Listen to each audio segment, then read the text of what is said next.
What is the above first? Okay. So the beginning of modernist just happened in latter part of 60s. But the beginning of the art of my family started when my dad was born. In fact, even it came from his grandfather before. My dad was still a kid during the Second World War.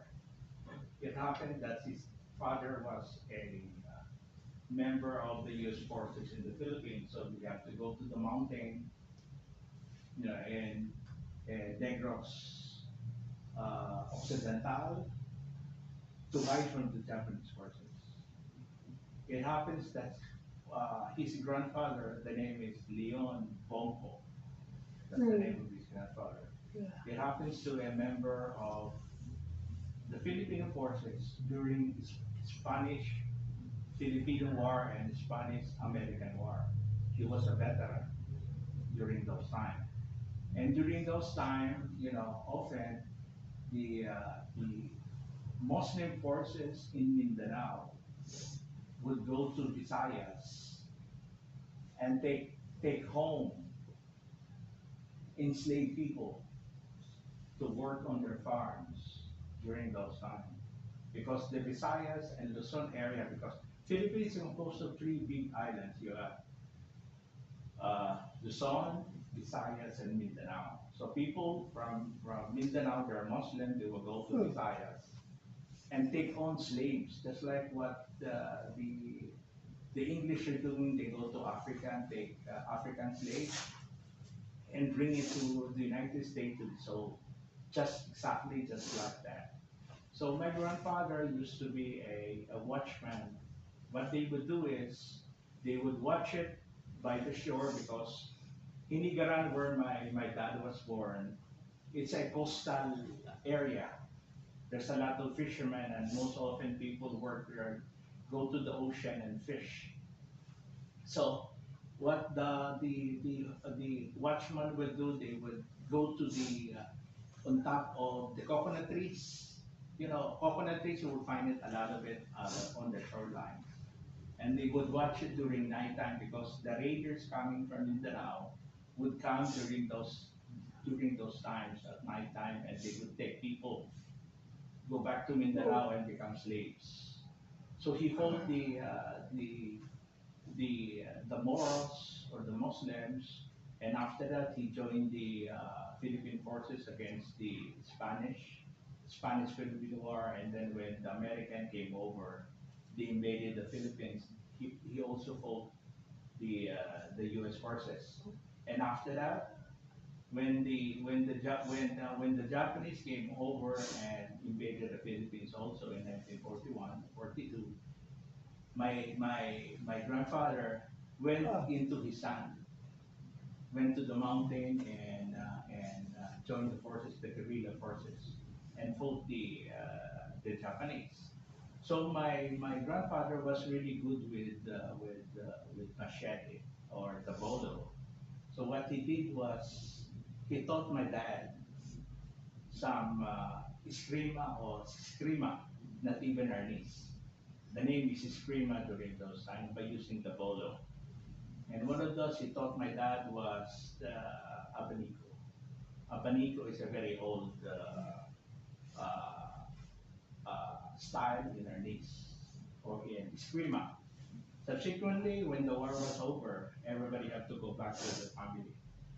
So in 1936, my dad was born in Iligaran. In fact, I even went to the place he went to school and the church that he was baptized as a Catholic. I grew up on those places. Summertime, I go there when I was a small kid. I was the first boy in the family.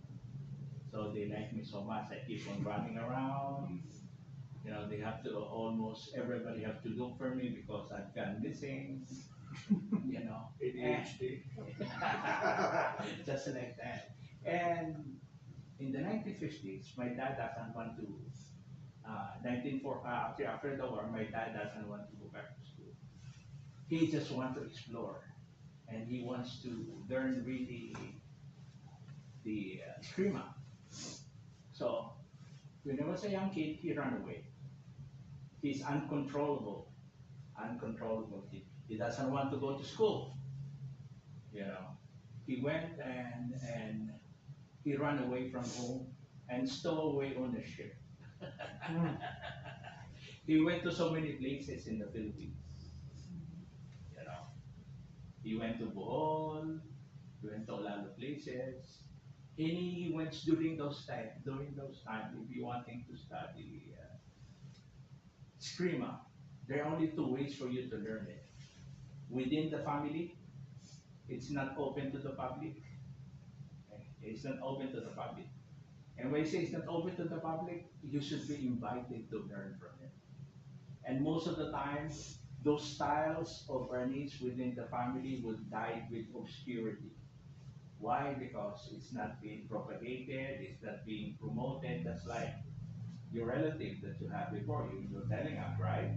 It stopped because nobody wants to study it, because you're not welcome if you're not a member of the family, or a member of a clan, or member of the group, or member of your community. So my dad ran away. He went to Cebu. When he went to Cebu, he graduated some other places. He learned different arts from so many instructors. During those days, when you learn the art is limited. Limited in the sense that if you can get the style, their style does.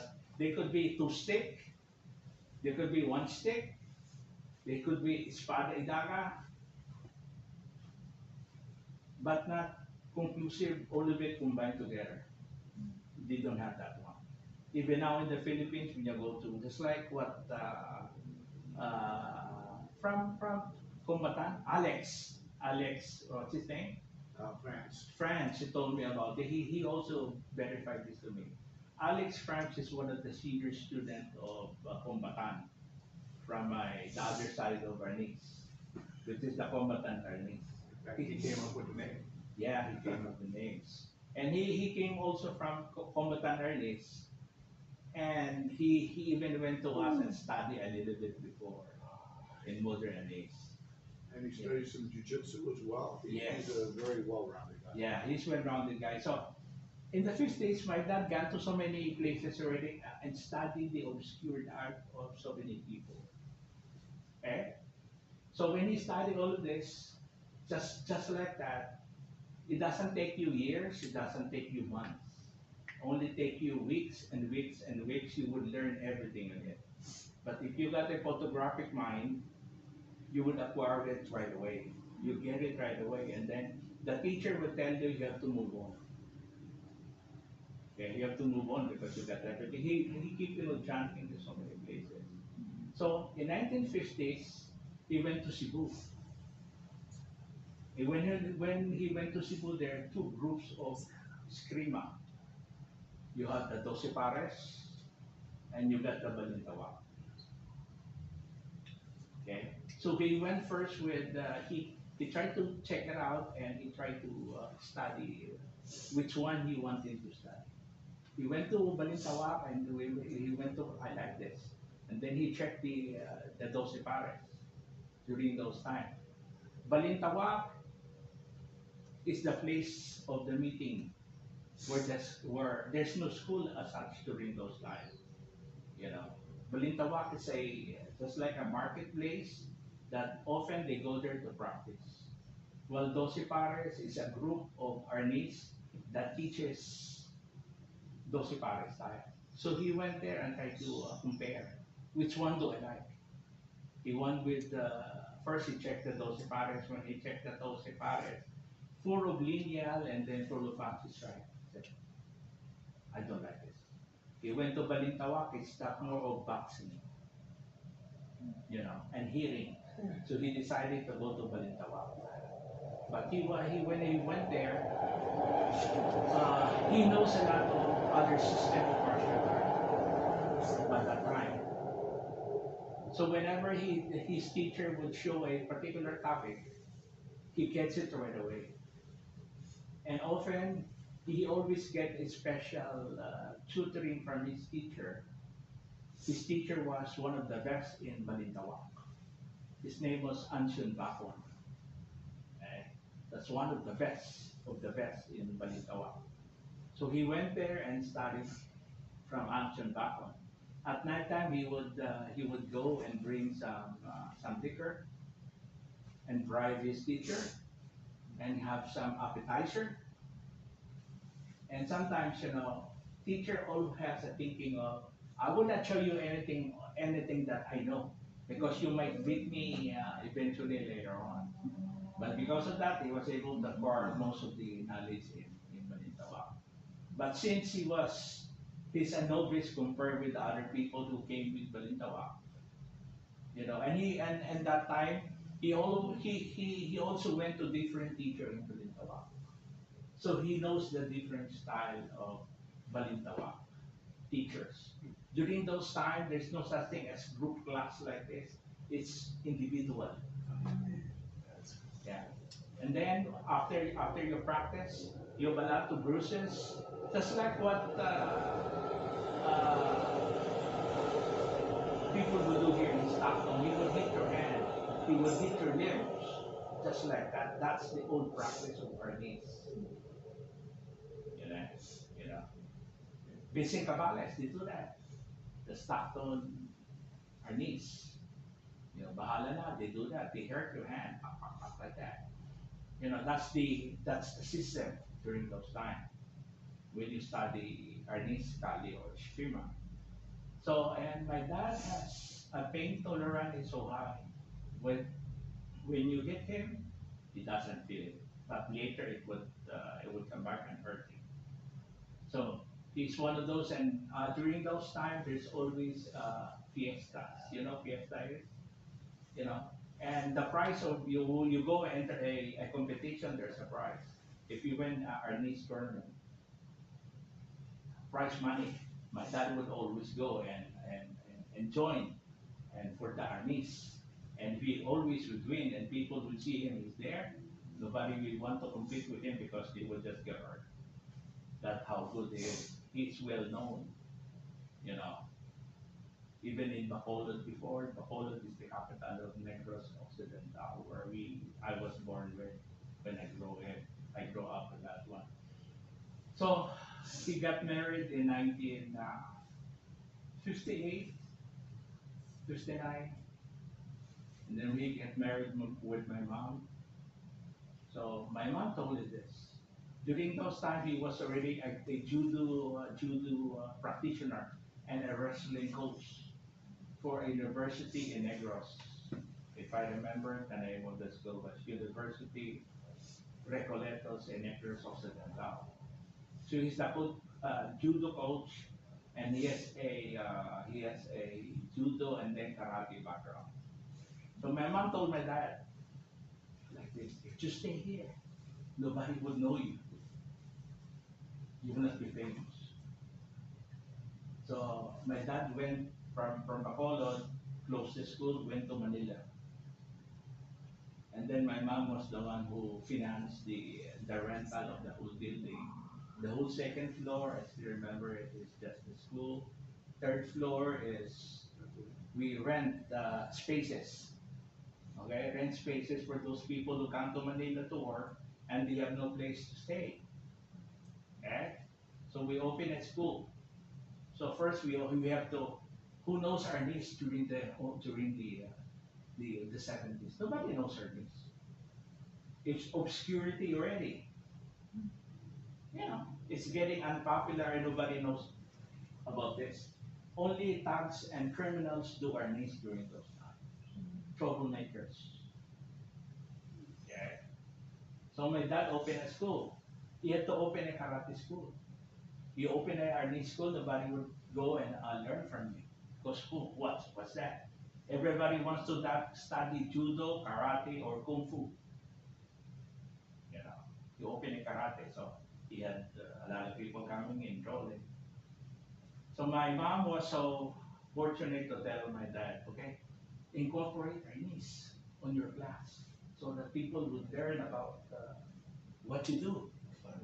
Yeah, simple. So he opened it, and he opened a school now. If you want to stay at karate, I'll give you a belt in karate.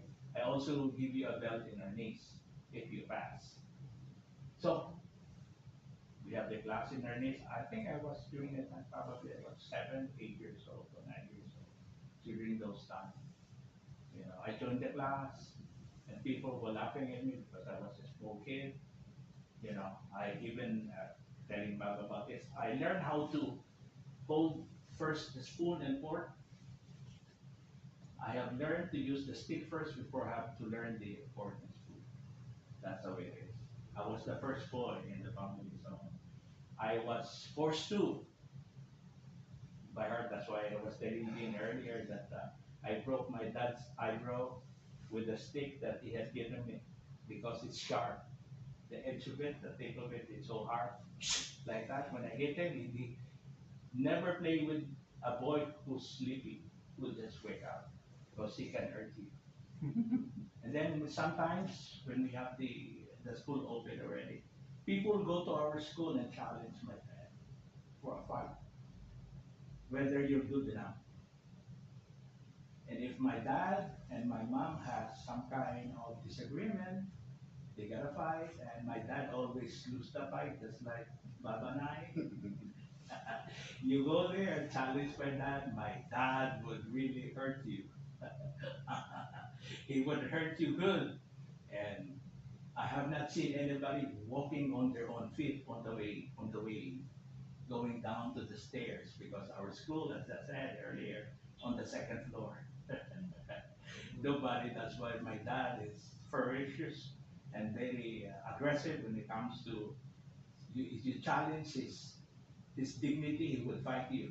But if a young kid, you go there, you're crazy, you try to challenge it, but you go home. Okay, you're going to get hurt. But if you challenge his manhood, and he has a fight with my mom.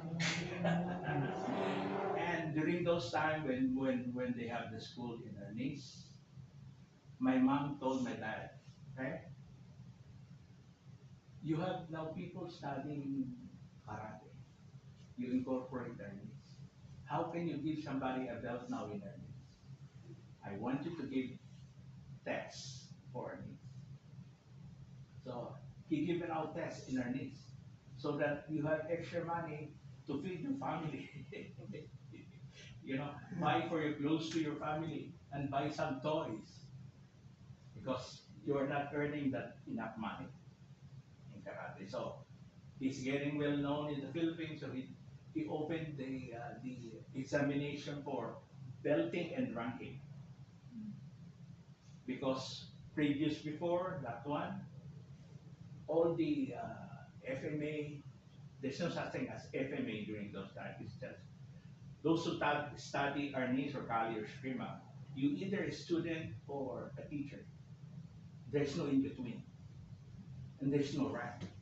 My family was the first one to open ranking. Mom wrote the book. Yeah. This my mom was educated during it. He's really very educated and he can think about the future. Okay? So we open a school. My mom again told my dad, how many people can you teach our niece in school for 1 year? 5, 10, 15 people? Would that be enough to make the assimilation of our niece propagate more? No. So my mom told my dad, why don't you go back to school? And then he happened to meet somebody who runs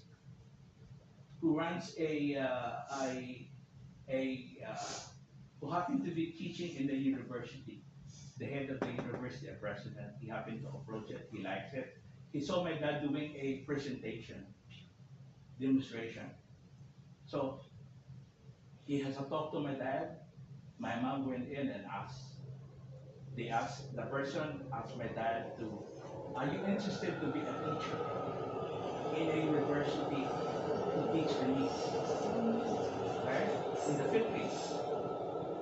And my mom was thinking about this. How many students will you be able to teach in one semester? 30, 40. There are 2 semesters and summer. So you got at least, let's say, 100 or 150 that will be studying from you. And after the semester, when they graduate and become teacher, how many teacher you have now on your back that goes to the different places in the Philippines and end up teaching the art that you have? Okay, it was really a very smart move that what they did, because all other martial arts stay on their schools. She sold the book too. Yeah, and she was the one who introduced this one, and now in the Philippines, so many teachers gone and graduated, and then they become teacher and become a PE instructor. End up teaching this now in the Philippines. Okay, that's about it. No, it doesn't end there. So my mom told my dad, we don't want to lose you, but if you become more famous, you need to walk away from the Philippines. Okay? You need to walk away from the Philippines and go to the US. Okay? And introduce whatever you had for the art. You know. And because of this, and during those times, my dad had some falling out with the Marcos administration. One of those who had a general, his name was Fabian Reyes. He's the head of the intelligence service of the Philippines during those, and this is during martial law already. Martial law already. So he's one of these couple of his students. My dad had a tournament in Arnis, and they padded some tickets and sold out these tickets. And then my father found out about this. They were expelled from the organization, and then they end up approaching this general. The name of the general was Fabian there, and they formed a different Arnis. And martial law was proclaimed, and my dad was forbidden to teach Arnis. He decided to leave the Philippines, and he went here in the US. And you know what he did is like most of those Mexican and the other people, he applied for asylum because he's being persecuted in the Philippines. Well, he was fortunate that Max Calvin was around too. Yes. And Max Palin during those times, and Dean Stockwell, the actor, they went to the Philippines. They went to Department of Tourism and asked for who's the best Arnis instructor. So they recommend the secretary of Department of Tourism, Jose Aspiras, I still remember him up to this day. He recommended my dad. Even Leo Fong, the actor, the Kung Fu guy, he even went to the Philippines and studied with my dad. And then there was a movie, Pacific Connection. On YouTube, check it out. The 5 choreographer for that one is my dad. Pacific Connection. Or Stick of Death, they changed the name. On YouTube, you can check that one. You know, the actor there is Roland Dantes. And Dean Stockwell. Then Stockwell is also there. So when my dad left the Philippines in 1974 first and 76, he never come back again. He applied for political asylum, so eventually he was granted. And he had traveled so many places in the US to do presentation of Arnis, because nobody knows Arnis during those time. The only people who do Arnis is the Ogahe and the Cañete and the Cabales.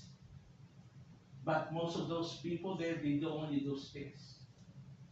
When my dad go to gyms and introduce Arnis, there's no sticks.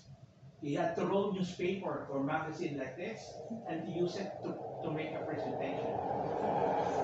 And other than that, if you see there's no sticks, he would use his empty hand and translate the technique.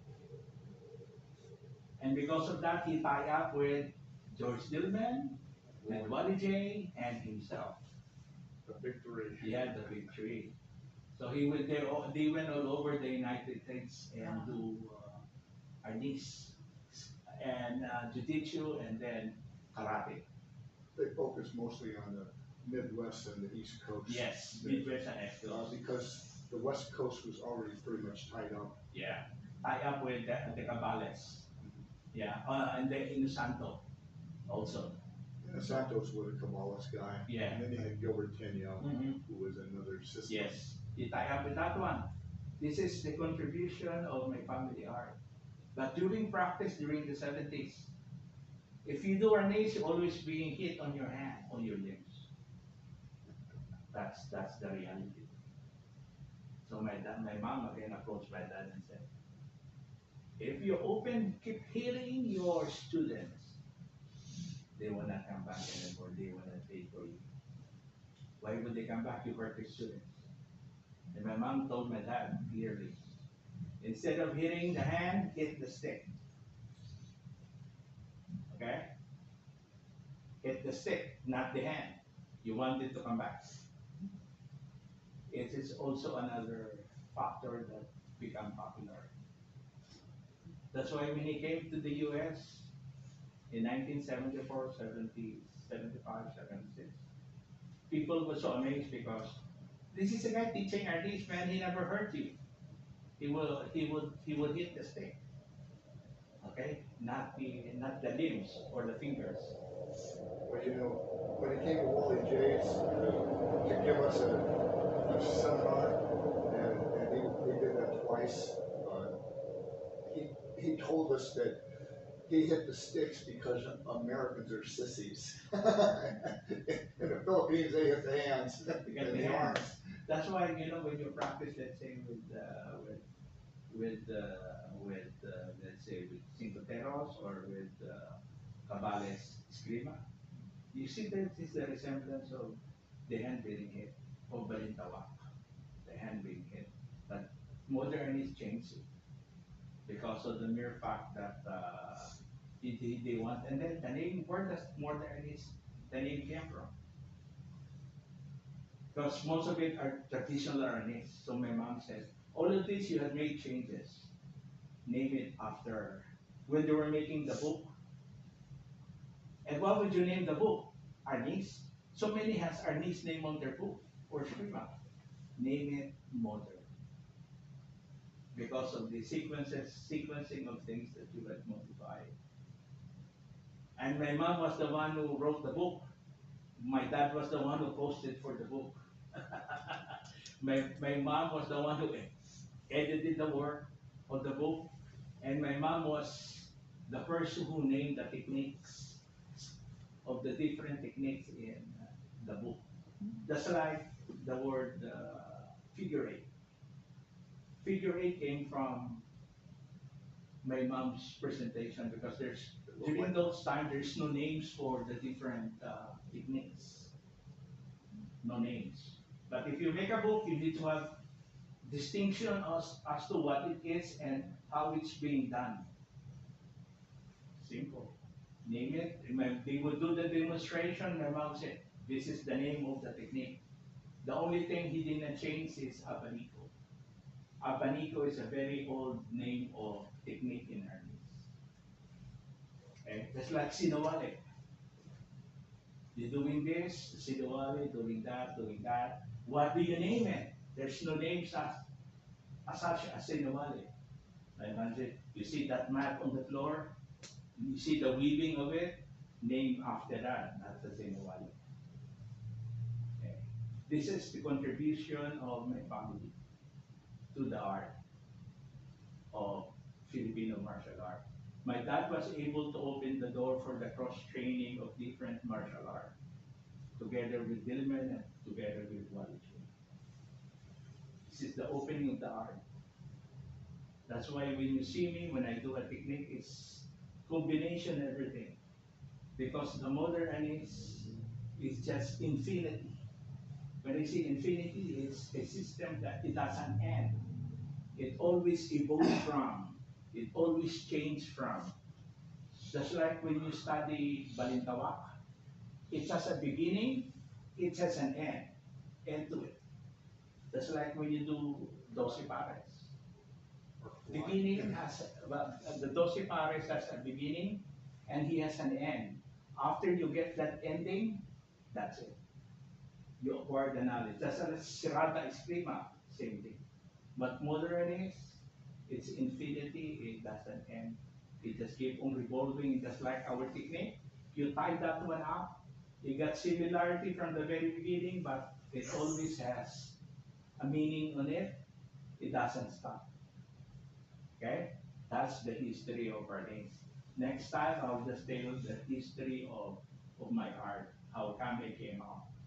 If you give me a second choice, I'll never do this. Never.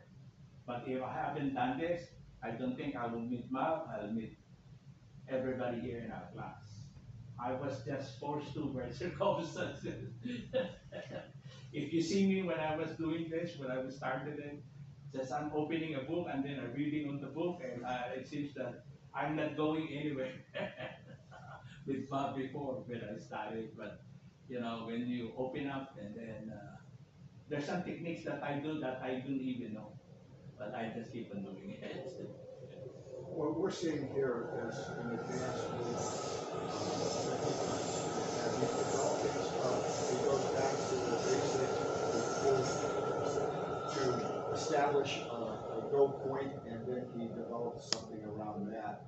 And Always is a beginning. when he started with me, though, he had a format that was very karate. Yeah. Okay, Bobby? Okay? Let's, Bob, come forward. So, this technique, I would say that we're the very first people who have done this. I don't know if you see this in Balintawak. No. I don't think you have seen this in Doce Pares or in Sirata Eskrima. You know,